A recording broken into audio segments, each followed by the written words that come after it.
ಉಸ್ತುವಾರಿ ಮಂತ್ರಿಗಳು ನಮಗೆ ನಿರ್ದೇಶನ ಕೊಟ್ಟಿದ್ದರು. ಯಾರ್ಯಾರು ಫಾರೆಸ್ಟ್ ಬೇಸ್ ಟ್ರೈಬ್ಸ್ ಇದ್ದಾರೆ, ಎಷ್ಟು ಜನಕ್ಕೆ ಅವರಿಗೆ ಸ್ವಂತ ಜಾಗ ಇದೆ, ಎಷ್ಟು ಜನಕ್ಕೆ ಅವರಿಗೆ ಮನೆ ಬೇಕಾಗಿದೆ ಅಂತ ಈ ನಿಟ್ಟಿನಲ್ಲಿ ಒಂದು ಕಾಂಪ್ರಹೆನ್ಸಿವ್ ಸರ್ವೆನ ಕೂಡ ನಾವು ಮಾಡಿದಾಗ 2995 ಜನರು ಕುಟುಂಬಗಳಿಗೆ ಒಂದು ಮನೆಗಳ ಒಂದು ಸೌಕರ್ಯ ಬೇಕಾಗಿದೆ ಅಂತ ಗೊತ್ತಿದೆ. ಅದರಲ್ಲಿ 282 ಜನಕ್ಕೆ ಜಾಗ ಇಲ್ಲ, ಮಿಕ್ಕಿದವ್ರಿಗೆಲ್ಲ ಸ್ವಂತ ಜಾಗ ಕೂಡ ಇರುವಂಥದ್ದಿದೆ. ವಿಶೇಷವಾಗಿ ಈ ಬಾರಿ ಮಲೆಮಹದೇಶ್ವರ ಕ್ಯಾಬಿನೆಟ್ ಆದಮೇಲೆ ರಾಜ್ಯ ಸರ್ಕಾರದಲ್ಲಿ ನೆಕ್ಸ್ಟ್ ಕ್ಯಾಬಿನೆಟ್ನಲ್ಲಿ ಈ ಒಂದು ಸುಮಾರು 3000 ಮನೆಗಳನ್ನ ಅಪ್ರೂವ್ ಮಾಡಿ ಕೊಟ್ಟಿದ್ದಾರೆ. ಇದು ಒಂದು ವಿಶೇಷ ಯೋಜನೆ, ಒಂದು ಉತ್ತಮವಾದ ಯೋಜನೆಯನ್ನು ಸರ್ಕಾರ ರೂಪಿಸಿದೆ. ಹಾಗಾಗಿ ನಾನು ಇಲಾಖೆಯ ಪರವಾಗಿ ನಮ್ಮ ಹಿರಿಯ ಅಧಿಕಾರಿಗಳಿಗೆ, ಎಲ್ಲ ಜಿಲ್ಲೆಯ ಎಲ್ಲ ಶಾಸಕರಿಗೆ, ಸಂಸದರಿಗೆ, ಸಚಿವರುಗಳಿಗೆ ಹಾಗೂ ಜಿಲ್ಲಾಡಳಿತಕ್ಕೆ ನಾನು ಅಭಿನಂದನೆಯನ್ನು ಸಲ್ಲಿಸ್ತೇನೆ. ಮತ್ತು ಈ ರೀತಿಯಾಗಿ ತಮ್ಮ ಅನೇಕ ವರ್ಷಗಳ ಹೋರಾಟದ ಪ್ರತಿಫಲದಿಂದ, ಮುಖಂಡರ ಹೋರಾಟದಿಂದ ಪ್ರತಿಫಲ ಈ ದಿನ ಅವರಿಗೆ ಸ್ಯಾಂಕ್ಷನ್ ಆಗ್ತಿದೆ. ಅವ್ರಿಗೂ ಕೂಡ ನಿರಂತರವಾಗಿ ಅವ್ರಿಗೆ ಬೇಕಾದಂತಹ ವಿವಿಧ ಬೇರೆ ಬೇರೆ ಯೋಜನೆಗಳನ್ನು ಪಡೆಯುವಲ್ಲಿ ಅವರು ಹೋರಾಟ ನಿರಂತರವಾಗಿರಲಿ ಅಂತ ನಾನು ಹೇಳಿಸ್ತೇನೆ.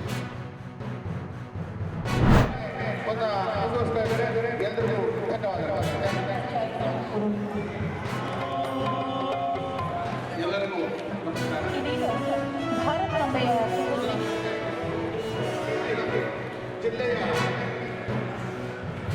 ಆರೋಗ್ಯ ಪ್ರಥಮವಾಗಿ ಅವರ ಸಹಾಯಕ್ಕಾಗಿ ಅಲ್ಲ, ಅವರ ಸ್ವಾವಲಂಬನೆಲ್ಲರನ್ನ ಕೂಡ ಅಭಿವೃದ್ಧಿಯ ಕಡೆಗೆ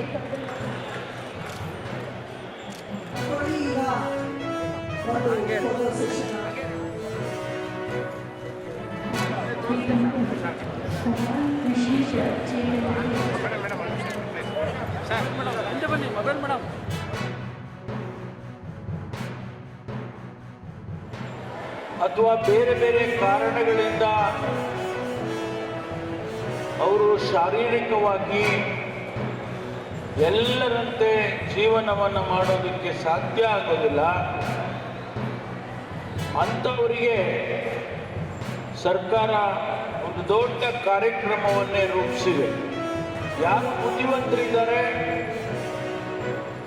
ಅವರಿಗೆ ಶಾರೀರಿಕವಾಗಿ ತೊಂದರೆ ಆಗಿರ್ಬೋದು, ಆದರೆ ಬುದ್ಧಿವಂತರಿ ಇರ್ತಕ್ಕಂಥ ಅವರಿಗೆ ಒಂದಿಷ್ಟು ವಿದ್ಯಾಭ್ಯಾಸವನ್ನು, ಶಿಕ್ಷಣವನ್ನು ಮಾಡಿಸಿ ಅವರಿಗೆ ತಮ್ಮ ಜೀವನವನ್ನು ನಡೆಸ್ಕೊಳ್ಳೋದಕ್ಕೆ ಅನುವು ಮಾಡಿಕೊಡ್ತಕ್ಕಂಥ ಕೆಲಸವನ್ನು ಈ ಕಾರ್ಯಕ್ರಮ ಯೋಜನೆ ಮಾಡುತ್ತೆ.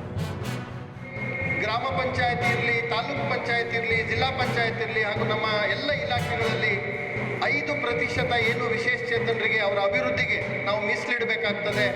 ಸುಮಾರು 25 ಕೋಟಿ ಅನುದಾನವನ್ನು ವಿಶೇಷ ಚೇತನರಿಗಾಗಿ ಯಾವುದೇ ನ್ಯೂನ್ಯತೆಗಳಿಲ್ಲದಂತೆ ಅವರಿಗೆ ಖರ್ಚು ಮಾಡುವಂತಹದ್ದನ್ನು ಮೇಲುಸ್ತುವಾರಿ ಮಾಡಿ ಆ ಕೆಲಸಗಳನ್ನು ಪೂರ್ಣಗೊಳಿಸಿದ್ದೇವೆ ಅನ್ನೋ ಒಂದು ಸಣ್ಣ ಹೆಮ್ಮೆ ನಮ್ಮೆಲ್ಲ ಆಡಳಿತ ವರ್ಗದ್ದಾಗಿದೆ ಅನ್ನೋ ಮಾತನ್ನು ಈ ಸಂದರ್ಭದಲ್ಲಿ ನಾನು ಹೇಳಲಿಕ್ಕೆ ಬಯಸ್ತೇನೆ.